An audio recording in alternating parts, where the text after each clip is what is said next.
Les 25 règles de la désinformation.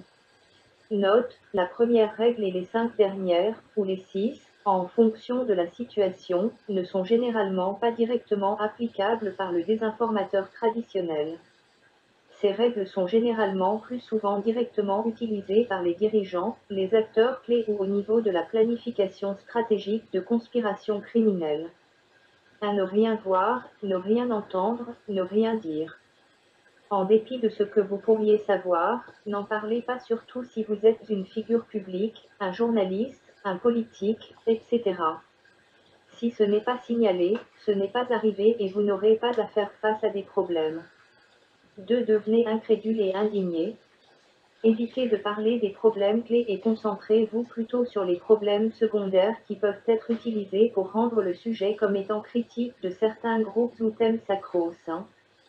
Cela est également connu comme le subterfuge. Comment oses-tu? 3. Créer des commérages. Évitez de parler des problèmes en déteignant toutes les charges, sans tenir compte des lieux ou des preuves, en pures rumeurs et accusations violentes. Cette méthode fonctionne surtout très bien avec une presse silencieuse, car le public ne peut connaître les faits qu'à travers ces rumeurs discutables. Si vous pouvez établir une relation entre le document / le problème avec Internet, utilisez ce fait pour le certifier en tant que rumeur sauvage émanant d'une bande d'enfants sur Internet qui ne peut pas avoir de fondement dans la réalité. 4. Utilisez un argument épouvantail. Trouvez en un et créez un élément dans l'argumentation de votre adversaire que vous pouvez facilement contrer pour vous faire bien voir et pour ridiculiser l'adversaire. Soit vous créez un problème dont vous insinuez l'existence en vous appuyant sur l'interprétation de l'adversaire / sur l'argumentation de l'adversaire / sur la situation, ou sélectionnez l'aspect le plus faible des charges les plus faibles. Amplifiez leur impact et détruisez-les d'une façon discréditant toutes les charges, réelles et fabriquées, tout en évitant de parler des véritables problèmes. 5. Écartez vos adversaires en leur donnant des surnoms et en les ridiculisant. Cela est aussi connu comme étant le stratagème attaquer le messager, bien que d'autres méthodes soient des variantes de cette approche. Associez les adversaires avec des noms peu flatteurs comme fous, partisans d'extrême droite, libéral, partisans de gauche, terroristes, adorateurs de complots, radicaux, miliciens, racistes, fanatiques religieux, déviants sexuels et bien d'autres. Cela permet d'empêcher les autres d'éventuellement s'associer à vos adversaires de peur de se faire traiter de la même façon et vous évitez donc de parler des vrais problèmes. 6. Frappez et courez. Dans n'importe quel forum public, attaquez brièvement votre adversaire ou la position de l'adversaire et fuyez avant qu'une réponse ne soit publiée ou ignorez tout simplement la réponse. Cela marche extrêmement bien sur Internet dans les environnements de type courrier des lecteurs, dans lesquels un flux continu de nouvelles identités peuvent être utilisées pour éviter d'expliquer les critiques, d'argumenter. Faites simplement une accusation ou une autre attaque, ne parlez jamais des problèmes et ne répondez jamais, car ceci donnerait du crédit au point de vue de l'adversaire. 7. Motif d'interrogation. Amplifiez chaque fait qui pourrait laisser penser que l'adversaire opère selon un parti pris. Cela évite de parler des problèmes et oblige l'accusateur à se mettre sur la défensive. 8. Invoquez l'autorité.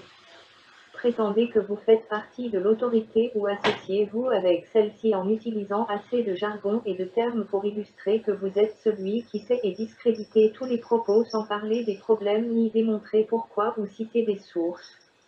9. Jouer à l'abruti. Peu importe quels sont les arguments ou les preuves sur la table, évitez de parler des problèmes sauf pour les discréditer, dire que cela n'a aucun sens, ne contient aucune preuve, n'a aucun intérêt ou est illogique. Mélangez bien pour un effet maximal. 10. Associer les critiques de l'adversaire avec de vieilles actualités.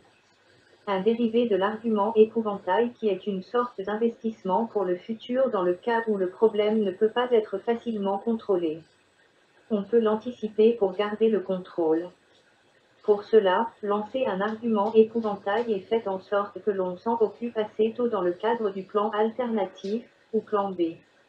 Ainsi, les charges ou critiques suivantes, peu importe leur validité, pourront généralement être associés aux charges précédentes et être considérés comme étant simplement du réchauffé, sans avoir besoin de s'en occuper encore mieux si l'adversaire qui en est à l'origine et tout était impliqué à l'origine. 11. Établissez un plan B et ayez confiance en celui-ci. Utilisez un problème mineur ou un élément basé sur des faits, prenez la grande route, face publique, et confessez avec vigueur qu'une erreur innocente a été faite mais que les adversaires ont saisi l'opportunité de la mener hors de proportion et d'insinuer des choses malhonnêtes qui, bien entendu, n'existent pas. D'autres personnes peuvent vous renforcer plus tard et même demander publiquement de mettre un point final à ce non-sens car vous avez déjà fait la chose juste.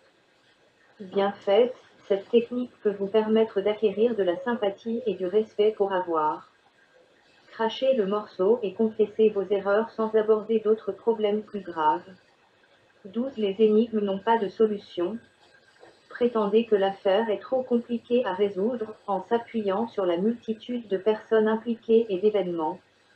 Cela permet de faire perdre tout intérêt au problème de la part des autres personnes. 13. Logique d'Alice au pays des merveilles.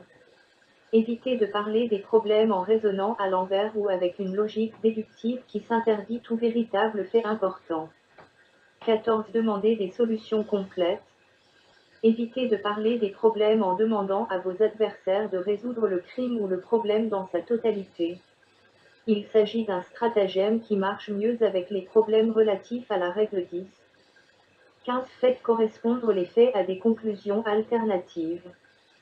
Cela requiert une pensée créative, sauf si le crime a été planifié avec un plan B.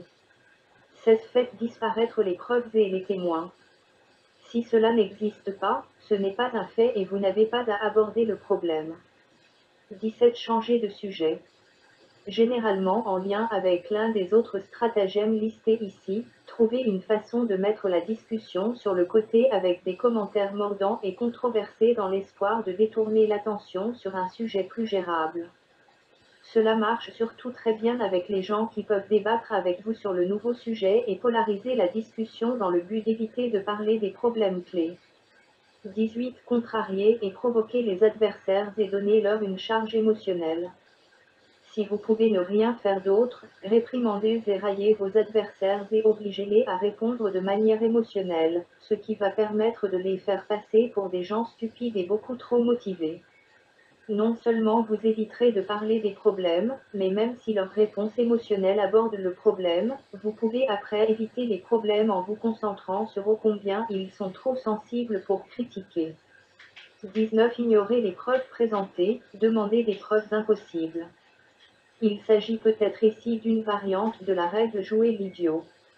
En dépit des preuves qui peuvent être présentées par un adversaire sur un forum public, prétendez que la preuve n'est pas recevable et demandez une preuve qui est impossible à trouver pour l'adversaire. Elle peut exister, mais elle n'est pas à sa disposition ou elle est connue comme étant quelque chose de facile à détruire ou falsifier, comme une arme de crime. Dans le but de complètement éviter de parler des problèmes, il peut être nécessaire de catégoriquement discréditer les médias ou les livres, renier le fait que les témoins peuvent être acceptables et renier même les déclarations faites par le gouvernement ou par d'autres autorités. 20. Fausses preuves.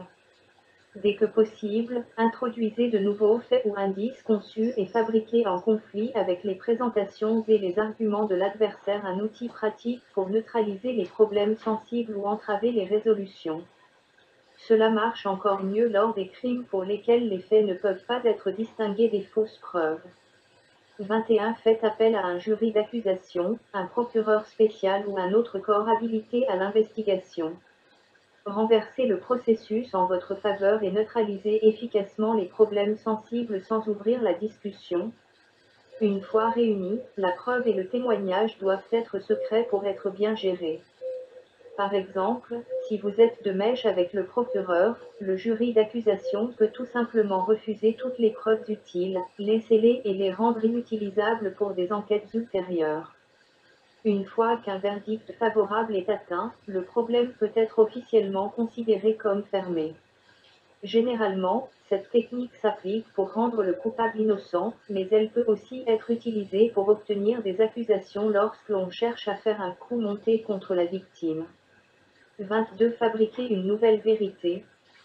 Créez vos propres experts, groupes, auteurs, meneurs ou influenceurs capables de créer quelque chose de nouveau et différent via des recherches scientifiques, d'investigations ou sociales ou des témoignages qui se terminent favorablement. Dans ce cas, si vous devez vraiment aborder les problèmes, vous pouvez le faire autoritairement. 23. Créer de plus grandes distractions. Si ce qui est cité ci-dessus ne fonctionne pas pour éloigner les gens des problèmes sensibles ou pour empêcher une couverture médiatique indésirable d'événements comme des procès, créez de plus grosses histoires, ou traitez-les comme telles, pour éloigner les masses. 24. Le silence critique. Si les méthodes ci-dessus ne prévalent pas, pensez à supprimer vos adversaires de la circulation grâce à des solutions définitives afin que le besoin d'aborder les problèmes soit entièrement supprimé. Cela peut être fait par la mort, l'arrestation et la détention, le chantage, la destruction de leur personnalité grâce à la fuite d'informations ou encore en les détruisant financièrement, émotionnellement ou en leur infligeant des dommages sévères au niveau médical. 25. Disparaissez. Si vous êtes le détenteur clé de secrets ou si vous êtes beaucoup trop sous pression et que vous sentez que cela commence à être dangereux, quittez les lieux.